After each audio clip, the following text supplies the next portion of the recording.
पिठापुरी आपण आलो की श्रीपाद श्री वल्लभ यांच्या दर्शनानंतर आपली पावले वळतात ते पिठापूरच्या आजूबाजूला जी अजून 3-4 मंदिरं आहेत त्या ठिकाणी. त्यातलं एक म्हणजे श्री गोपाल बाबा यांचा आश्रम, दुसरं अन्नवरम टेम्पल, तिसरं अनघालक्ष्मी मातेचं मंदिर आणि चौथं कुकुटेश्वराचं मंदिर. आत्ता आपण आहोत ते अवधूत अवलिया सद्गुरू श्री गोपाल बाबा महाराज आश्रम पिठापूर येथे.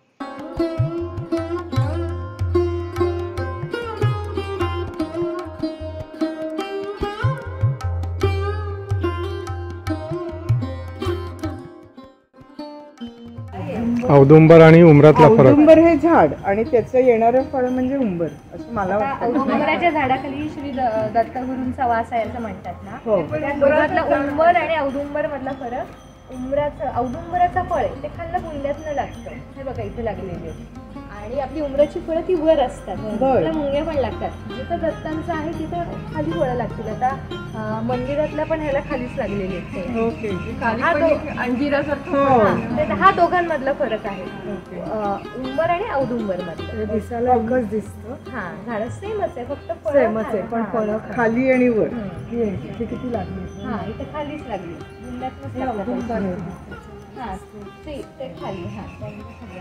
आप और क्या बता रहे थे? ब्रह्मा विष्णु 1 2 3. अच्छा असं आहे. ब्रह्मा विष्णू महेश.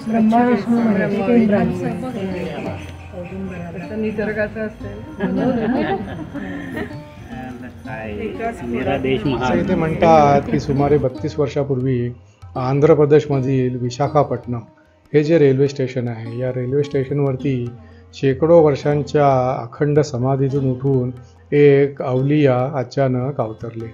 डोक्यावरील केस कमरेच्या खालपर्यंत लांब असे, हाताच्या नखांच्या भेंडोळ्या, पायाच्या बोटांची नखे वर्षानुवर्षे समाधीच्या बैठकामुळे वरच्या दिशेस वळलेली, दिगंबर काया असं हे रूप बघून प्लॅटफॉर्मवरून जाणाऱ्या येणाऱ्या स्थानिक लोकांना असं वाटलं की ही आसामी काही वेगळीच आहे आणि ही आसामी म्हणजेच अवधूत अवलिया सद्गुरू श्री गोपाल बाबा महाराज.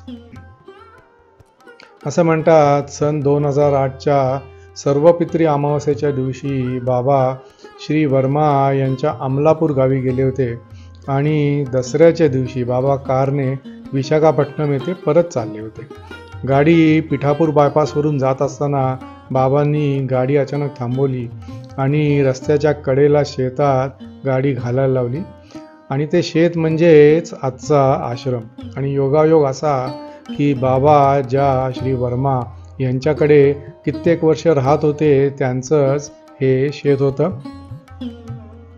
आणि त्यावेळेला बाबा गाडीतनं खाली उतरले. जिथे बांधकाम चालू होतं त्या बांधकामाच्या जागेवर खुर्ची टाकून बसले आणि म्हणाले कि ये मेरा घर है, अब मुझे यहीं रहने का. ये 3 दिन में बनाओ, अब किराए के मकान में नहीं रहने का. असं म्हणून बाबांचं वास्तव्य या पिठापूरच्या बाजूला हा जो त्यांचा आश्रम आहे तिथे त्यांचं वास्तव्य सुरू झालं.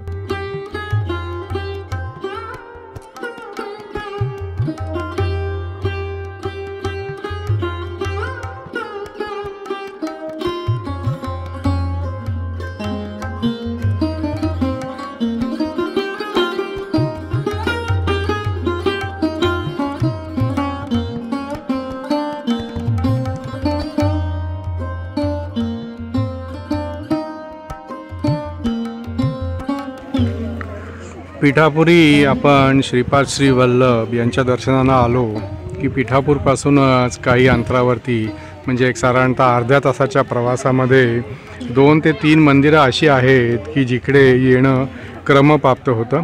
किंबहुना आम्ही असं म्हणेन की इथे यायलाच पाहिजे. आपल्याला जर का तिरुपतीला जायला जमत नसेल तर इथे तिरुपतीच्याच धर्तीवरती अण्णावरम या नावाचं एक मंदिर आहे की जिकडे सत्यनारायणाच्या पूजा खूप होतात. त्या मंदिरात आम्ही जाऊन आलो.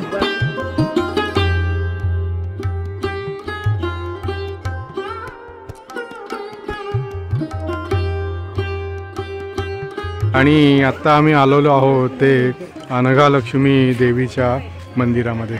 इथे सुद्धा आतमध्ये शूटिंग करायला अलाउड नाही आहे, पण समोरच्या बाजूला अतिशय सुंदर अशी देवी आहे.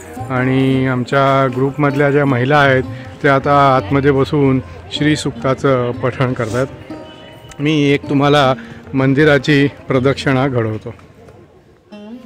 तर जसं मी आधी सांगितलं तसं पिठापुरी जर का आपण आलो तर ही जी 2-3 ठिकाणं आहेत, अनघालक्ष्मीचं मंदिर, त्याच्यानंतर अण्णावरम मंदिर आणि कुकुटेश्वर मंदिर, या ठिकाणी जाणं अगदी क्रमप्राप्त आहे. हे आहे अनघालक्ष्मी मातेचं मंदिर. इथनं पिठापूर साधारणतः एक 8 ते 9 किलोमीटर असेल. अण्णावरम थोडं लांब आहे. अण्णावरम असं टेकडीवरती आहे आणि एक साधारणतः 40 ते 50 पायऱ्या चढून वर जावं लागतं. आणि त्या मंदिराची खासियत म्हणजे पहिला मजला असेल, पहिल्या मजल्यावर दर्शन घेतो, किंवा वर चढून जर का मंदिर कुठला असेल तर दुसऱ्या मजल्यावरती मंदिरामध्ये जाऊन आपण दर्शन घेतो. पण हे एक असं मंदिर आहे की तिथे दुसऱ्या मजल्यावरती आपण मूर्तीचा जो चेहरा आहे, देवांचा जो चेहरा आहे त्याचा आपण दर्शन घेतो. आणि मग वरनं खाली उतरतो आणि मग जे पायाचा जो भाग आहे त्याचा आपण दर्शन घेतो. म्हणजे आधी वर जातो, वरनं शिखाचं दर्शन घेतो आणि मग खाली उतरून आपण चरणांचं दर्शन घेतो. असं हे अद्भुत ते मंदिर आहे अण्णावरमचं. आणि हे अनघालक्ष्मी मातेचं मंदिर.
आवाज येतोय?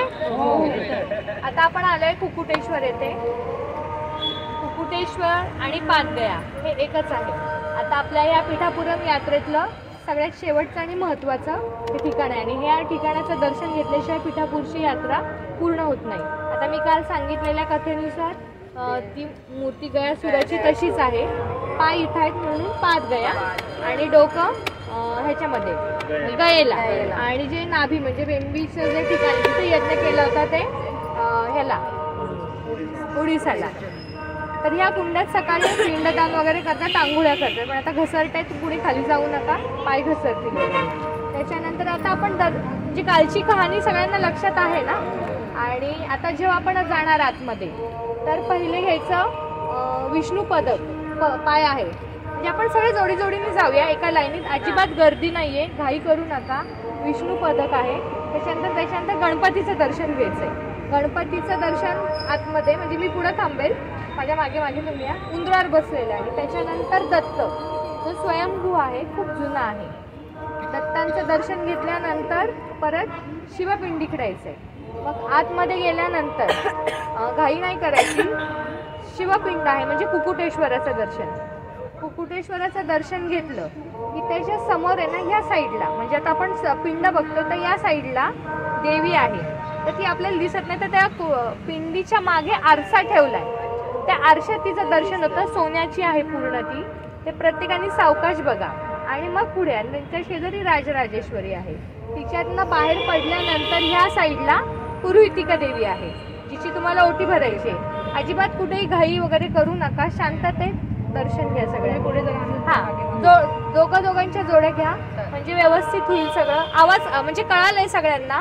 पिंडीचं दर्शन घेताना तो आरसा इकडं म्हणजे देवी इथं आहे, पिंड समोर आहे, तिचं प्रतिबिंब या आरशात दिसतं. आणि आतमध्ये पण जाऊ देतात. त्या पुजाऱ्याला काहीतरी 50 रुपयाचा तो पास आहे, त्यांना करायचं आहे त्यांनी आत जाऊ शकतात. स्वयंभू शंकराची मूर्ती आहे म्हणजे पिंड आहे. कुकुटा रूपात शिवानी ते बांग देण्यासाठी रूप घेतलं होतं म्हणून कुकुटेश्वर नाव आहे. मंदिराच्या मागच्या साईडला ते आहे. मी तुम्हाला आतमध्ये गेलं सांगेल. फक्त लाईनीत चला म्हणजे घाई होणार नाही. खूप गर्दी कमी आहे, सकाळी खूप गर्दी आहे.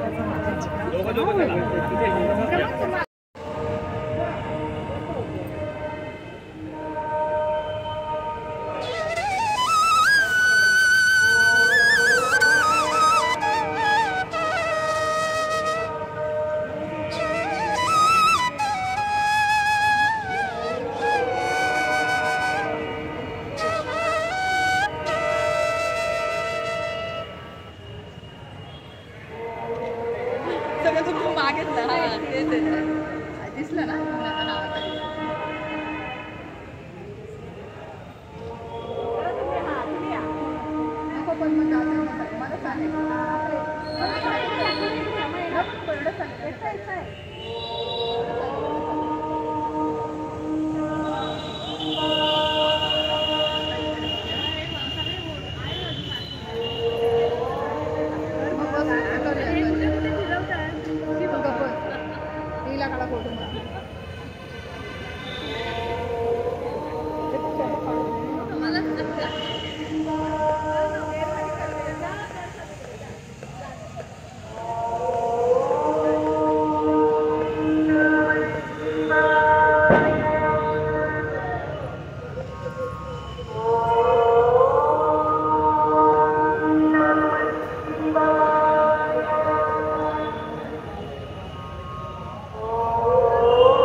अशा रीतीने पिठापूर यात्रेमधला आजचा आपला शेवटचा दिवस किंवा शेवटची रात्र पिठापूरमधली असं पण आपण म्हणू शकतो.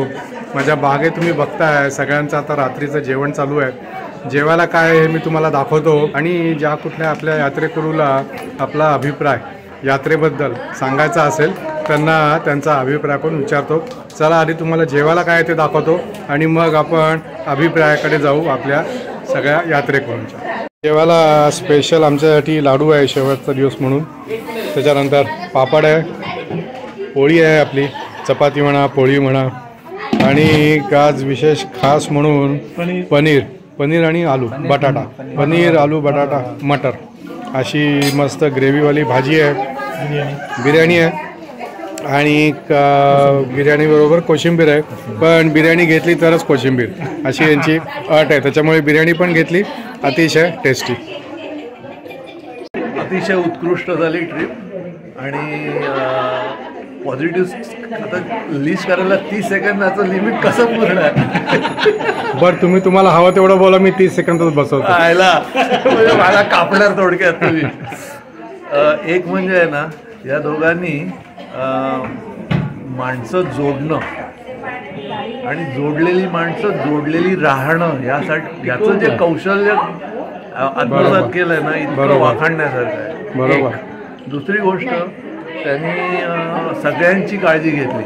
म्हणजे अगदी ट्रेनमध्ये आम्ही वेगळ्या डब्यात होतो तर वेगळ्या डब्यात ते येऊन आम्हाला विचारपूस करून आमच्या जेवणाची काळजी, ह्याची काळजी अतिशय हे. इथे तर तुम्ही बघताच की कशी तुमची पण काळजी घेतली. हो, सगळ्यांची. खूपच छान. प्रश्नच नाही. बरं, मॅडमनी आहे ना स्वतःचा वशिला वापरून ठिकठिकाणी आम्हाला इतकं चांगलं दर्शन घडवलं. येस. आणि त्या सगळ्यांना मुख्य म्हणजे हे दर्शन देताना असं काही नव्हतं की आम्ही उपकार करतोय, ते पण आनंदाने ते करत होते. बरोबर. Very good. इतकं मस्त अनुभव आला आम्हाला ट्रिपचा. हाय, आज आमची पिठापूरची यात्रा संपन्न झाली आहे. आमची 7 तारखेला यात्रा सुरू झालेली, आज संपन्न झाली आहे. खूप छान व्यवस्था रुपाली काकूंनी केलेली आमची. असं अजिबात कंटाळा नाही आला, थकवा नाही आला. एकदम छानपणे आमची यात्रा झाली आणि मी आयुष्यात पहिल्यांदाच पालखीचा आणि एवढं सगळं पहिल्यांदाच एवढ्या जवळून पाहिलं आहे. मला खूप छान अनुभव आला. अभिषेकाचा अनुभव कसा होता सकाळचा? अभिषेकाचा अनुभव म्हणजे इथला अभिषेक आणि आपल्या इकडचा खूप फरक आहे. खूप छान वाटलं. खरं तर मी या सगळ्यांमध्ये खूप लहान आहे, पण मला ह्या सगळ्यांनी सांभाळून घेतलं आणि माझ्या मैत्रिणी झाल्या, माझ्या वयाच्या झाल्या. आज मी पहिल्यांदा भजनाचा अनुभव घेतला आहे. भजन सेवा खूप उत्तम होती. आम्ही आज खूप नाचलो. एवढं आम्ही देवाच्या ह्याच्यात खूप दंग झालो. खूप मजा आली. मी माधवी कुलकर्णी, माझा मुलगा गुणंजय आणि भक्ती यांच्याबरोबर मी या टूरला जॉईन झाले. देवरेताई खूपच छान आहे. त्यांनी कोऑपरेशन चांगलं केलं आणि कार्यक्रमाचं आयोजन खूपच सुंदर, जेवण, नाश्ता आणि रेल्वेच्या प्रवासामध्ये सुद्धा त्यांचं जातीने लक्ष होतं. नव्या जुनाचा संगम मला इथे पाहायला मिळाला. दत्तयाग वगैरे खूप छान केला आणि प्रदक्षिणेचं पण आयोजन खूप चांगलं होतं. पालखी प्रदक्षिणेचं पण खूप छान वाटलं. अशीच परत एकदा त्यांनी टूर करावी आणि मी जॉईन होईन असं मला वाटतं. नमस्कार, मी स्नेहा महाजन. जुलै महिन्यात 2024 त्यांच्या ह्या SM टूर्सबरोबर कुरवपूर यात्रा केली होती. खूप सुंदर झाली होती ती. दर्शन खूप छान झालं होतं आणि मी आता पिठापूरला आलेली आहे तर अतिशय सुंदर दर्शन झालं आणि इतका निवांतपणा मिळाला म्हणजे त्या देवळातनं हलावंसंच वाटत नव्हतं. आणि अभिषेक तर इतका सुंदर झाला म्हणजे ॲक्च्युली मी आतमध्ये गेले नव्हते, मला म्हणजे गर्दी खूप होती त्यामुळे मिळालंच नाही.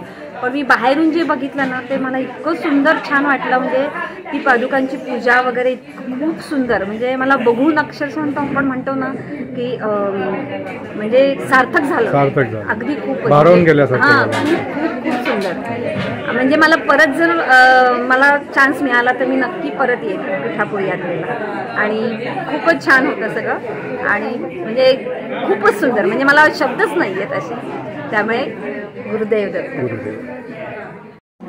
नमस्कार, मी पिठापूर यात्रेला आलो आहे. प्रथमच मी अशा देवदर्शनाच्या यात्रेला आलेलो आहोत. त्याच्या आधी मी वेगवेगळ्या ठिकाणी टुरिस्ट स्पॉटला गेलो होतो, पण योगायोगाने माझ्या मिसेसचा इथं वाढदिवस 9 जानेवारीला आज रोजी ह्या SM टूर्सतर्फे करण्यात आलेला आहे. सर्वप्रथम मी पिठापूरच्या देवस्थानचे आभार मानेन. त्यांच्याकडे मी आत्तापर्यंत 4-5 वेळा दर्शनाला जाऊन आलो सकाळपासून. आमचं नेमकं रूम त्यांच्या समोरच्याच आहे 50 फुटाच्या अंतरावरती, आणि खूप अत्यंत समाधानी आणि सुख शांती मिळाली. वर्षभर धावपळीच्या दगदगीतून बाहेर येऊन अशा ठिकाणी 1-2 दिवस आपणही सर्वांनी यावं आणि इथं याचा आनंद घ्यावा, एवढं बोलतो. श्रीपाद वल्लभ दिगंबर.